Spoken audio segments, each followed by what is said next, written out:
Good evening friends, YouTube competition centre channel में आपका हार्दिक स्वागत है। I am Neeraj Mishra.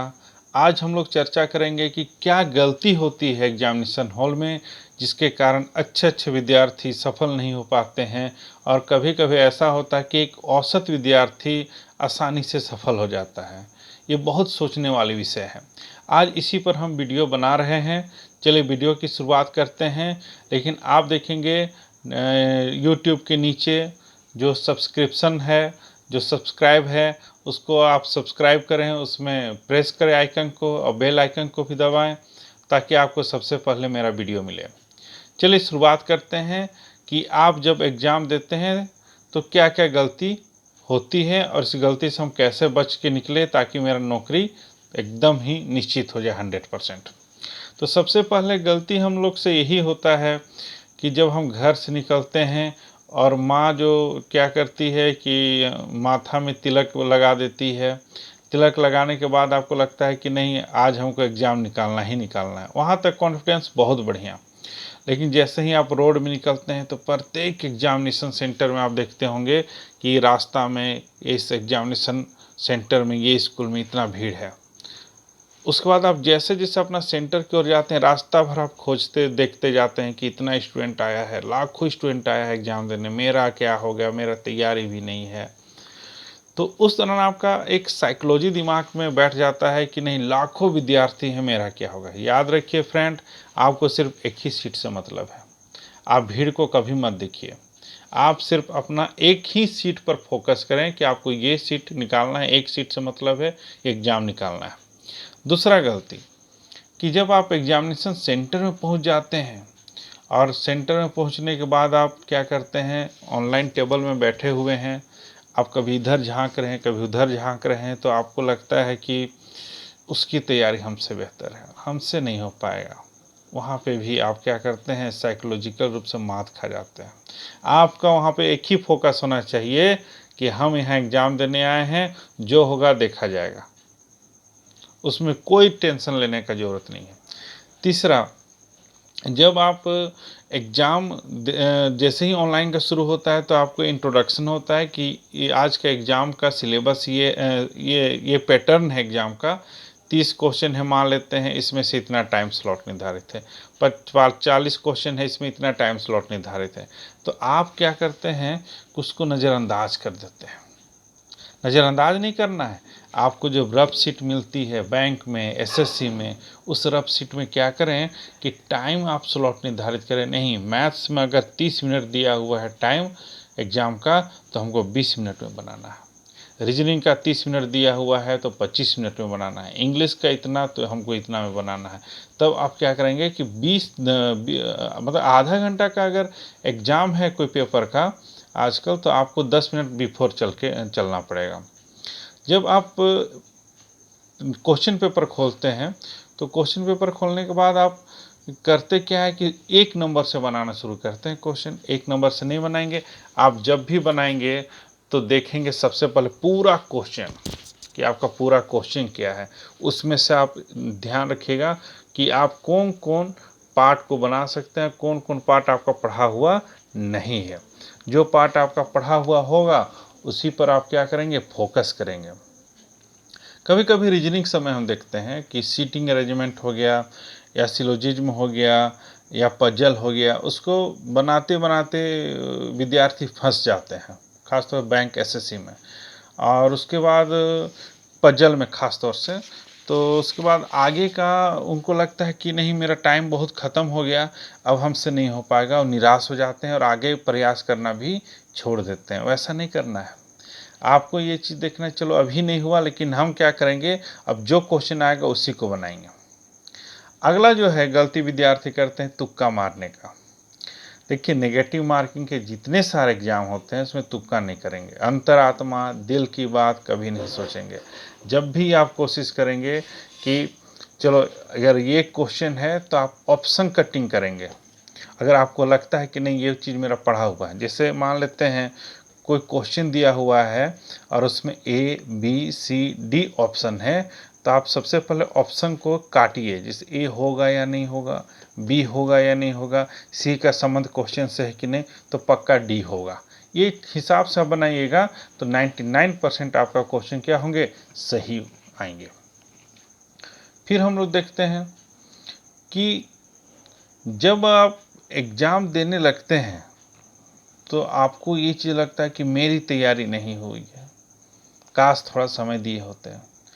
आज याद रखिएगा, कंपटीशन के एग्ज़ाम में कभी कोई कोर्स कभी ख़त्म ही नहीं होता है, ख़ास तौर से जीएस का। और आपको ये मान के चलना पड़ेगा कि कॉम्पिटिटिव एग्ज़ाम का सिलेबस कभी कंप्लीट नहीं हो। जो आपका तैयारी है, जो भी तैयारी है, वही तैयारी पर आप क्या करें, एग्ज़ाम देंगे और जान लीजिए वही तैयारी पर आप सफल भी होंगे। जनरली बैंक, एसएससी, रेलवे का 6 महीने का कोर्स होता है, लेकिन माय डियर फ्रेंड 6-7 महीने में कोर्स कभी ख़त्म नहीं होता है। ये तो प्रैक्टिस का चीज़ है। प्रैक्टिस मेक्स परफेक्ट मैन, वही थीम पर ही आधारित है। जब तक आप प्रैक्टिस नहीं करेंगे तब तक आपका स्पीड नहीं आएगा। इसीलिए तो कहा जाता है speed plus accuracy equal to success. ये आपको मान के चलना पड़ेगा कि हमको प्रैक्टिस करना है। और याद रखिए, जब आप पढ़ लेते हैं एग्ज़ाम में तो आपको लगता है कि हम भूल रहे हैं। हर सप्ताह आपको पता है हमारा मेमोरी का 25% जो भी स्टोर होते हैं, सेव होते हैं रैम में, वो उड़ जाते हैं। ये वोलेटाइल होता है। अब इसको नॉन वोलेटाइल रोम बनाने के लिए आपको करना क्या पड़ेगा कि रीड ओनली मेमोरी बनाने के लिए माइंड को करना क्या पड़ेगा कि आपको प्रैक्टिस करना पड़ेगा। और आपको इतना प्रैक्टिस करना पड़ेगा कि आपका टाइम मैनेजमेंट हो पाए। अच्छे विद्यार्थियों को हमने देखे हैं अपने 10 साल के टीचिंग एक्सपीरियंस में कि क्लास में तो बहुत अच्छे होते हैं, लेकिन जैसे ही एग्जामिनेशन सेंटर में जाते हैं उनका प्रेशर आ जाता है कि पता है ये क्वेश्चन में क्या होगा, ये होगा, ये है। नहीं, अगर आप प्रैक्टिस अच्छा से करेंगे तो कोई दबाव ही नहीं होगा। और सबसे इम्पोर्टेंट है टाइम मैनेजमेंट। जो व्यक्ति टाइम मैनेजमेंट करेगा कॉम्पिटिटिव एग्जामिनेशन में, वही निकालेगा। कभी कभी हम विद्यार्थियों को देखें कि काफ़ी ओवर कॉन्फिडेंस होते हैं, आपकी तैयारी, हाँ तैयारी है, इस बार हम देखिएगा पक्का निकाल लेंगे सर। ऐसा नहीं होता है। ओवर कॉन्फिडेंस का ज़रूरत नहीं है। जब आप युद्ध के क्षेत्र में उतरेंगे और युद्ध जीत के आएंगे, मतलब आप एग्जामिनेशन में सफल होंगे, ज्वाइनिंग लेटर आएगा, तभी हम समझेंगे कि आप सफल हुए, आपकी पढ़ाई सफल हुई। तो ऐसे कई तरह के गलतियां विद्यार्थियों के द्वारा हो जाती है। कभी कभी होता ये क्या है कि एग्जामिनेशन का फोबिया आ जाता है। फोबिया का मतलब क्या होता है, घर में तो हम बहुत बढ़िया हैं, लेकिन एग्जामिनेशन हॉल में मेरा दिमाग काम नहीं कर रहा है। वहाँ एक ही चीज़ याद रखिएगा कि आप एक्स्ट्रा प्रेशर अपने दिमाग में रखे हैं। एक्स्ट्रा प्रेशर आप अगर जब तक दिमाग में रखेंगे, आप कुछ भी नहीं कर सकते हैं। अगर आप प्रेशर होकर गाड़ी चलाते हैं, मान लीजिए आप कार चलाते हैं कि नहीं, हमको किसी को डैश नहीं करना है, हमको सावधानी से गाड़ी चलाना है, धीरे धीरे चलाना है, किसी को टच नहीं करना है, पक्का आपका एक्सीडेंट होगा, आप किसी को डैश कर दीजिएगा। इसलिए जब बहुत ज़्यादा प्रेशर या सावधानी का ज़रूरत नहीं है। आपको ये मान के चलना है कि आज हमको एग्जामिनेशन हॉल में जाना है और देखना है इस गेम में कौन जीतता है, कंप्यूटर जीतता है या हम जीतते हैं। जिस तरह से चेस आप खेलते हैं ना कंप्यूटर में, लैपटॉप में, और चेस में आप हरा देते हैं उसको, वैसा ही सेम समझिए इसको। इसके अलावा बहुत सारी चीज़ हैं जो विद्यार्थी गलती करते हैं, लेकिन एग्जामिनेशन हॉल की गलती पर आज हम फोकस किए थे। याद रखिए, हम फिर से बता दें, सबसे पहले तो आप ये चीज़ कभी नहीं दिमाग पर रखेंगे कि हम जो हैं सौ लाखों की भीड़ में हैं, करोड़ों की भीड़ में है। नहीं, बैंक पीओ में आपका 20 लाख 30 लाख फॉर्म बिकता है। और पता है आपको, 20 लाख 30 लाख बैंक पीओ के एग्ज़ाम में या एसएससी के एग्ज़ाम में मात्र तैयारी करने वाले स्टूडेंट होते हैं, वो 1000 के अंडर में होते हैं। और वही 1000 के अंडर में आपको पहुंचना है। अब ये चीज़ याद रखिएगा, कभी कभी होता ये है कि एक ही विषय पर ज़्यादा आप रुचि ध्यान लगाते हैं। जिससे नहीं, हमको मैथ्स पढ़ना है, मैथ्स में कमज़ोर है, और अब मालूम चला कि आप इंग्लिश पर आपको रुचि नहीं है। नहीं, ऐसा नहीं होता है। जब भी आप कंपटीशन की तैयारी करें तो सभी सब्जेक्ट पर इक्वल एवरेज स्टूडेंट बने। जैसे मैथ्स में भी उतना ही फोकस करें जितना रीजनिंग में करें, इंग्लिश में करें, जीएस में करें। और इंटरव्यू तो बात की बात है। हम ये भी देखे हैं आपका अनुभव में कि कई विद्यार्थी क्या करते हैं कि ऑप्शन का सही उपयोग नहीं करते हैं एग्जामिनेशन हॉल में। आप अगर मैथ्स जो है ऑप्शन से बनाना शुरू कर दें, रीजनिंग का पजल ऑप्शन से बनाना शुरू कर दें, एरर डिटेक्शन ऑप्शन से बनाना शुरू कर दें, एंटोनिम्स सिनोनिम्स ऑप्शन से बनाना शुरू कर दें, तो याद रखिएगा आपका टाइम भी कम लगेगा और आप बेहतर तैयारी कर पाएंगे। इस तरह आज का हमने जो वीडियो बनाए, ये वीडियो मुख्य रूप से आधारित था कि क्या चूक होती है जिससे व्यक्ति सफल नहीं हो पाता है। तो सबसे बड़ा चूक ये है कि वो एग्जामिनेशन का प्रेशर ले लेता है, और दूसरा उसके पास जो विद्यार्थी होता है वो टाइम मैनेजमेंट सही से नहीं कर पाता है, प्रैक्टिस का अभाव होता है। यही एक दो चूक ही आपको क्या करता है, एग्ज़ाम में पीछे ले जाता है, आप फेल हो जाते हैं। जो विद्यार्थी इस गलती से बाहर निकल जाता है, सुधार करता है, प्रैक्टिस करता है, टाइम मैनेजमेंट करता है और इतना कम से कम ध्यान रखता है कि हाँ एग्जामिनेशन का प्रेशर नहीं लेना है, तो पक्का जानिए कि वो व्यक्ति सफल होगा।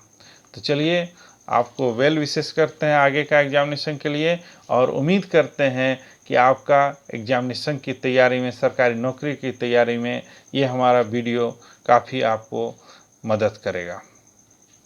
चलिए आज के लिए इतना ही रहने देते हैं। अगर आपको हमारा YouTube चैनल पसंद आ रहा है तो काइंडली सब्सक्राइब ज़रूर कीजिएगा, शेयर कीजिएगा और कम से कम मनोबल मेरा बढ़ाइए ताकि हम आगे का वीडियो भी बना सकें। आगे का वीडियो में हम सीधे चलेंगे करंट अफेयर्स पर, और करंट अफेयर्स में देखेंगे कि भारत सरकार ने क्या नया एजुकेशन पॉलिसी लाया और इसका क्या क्या प्रभाव पड़ेगा, क्या उस एजुकेशन पॉलिसी के लिए हम लोग तैयार थे, इसी पर हम लोग चर्चा करेंगे। उम्मीद यही रखते हैं कि वो वीडियो आने के पहले आप न्यूज़पेपर ज़रूर पढ़ें और ताकि आप तैयार हो सकें। चलिए okay, thank you, good night.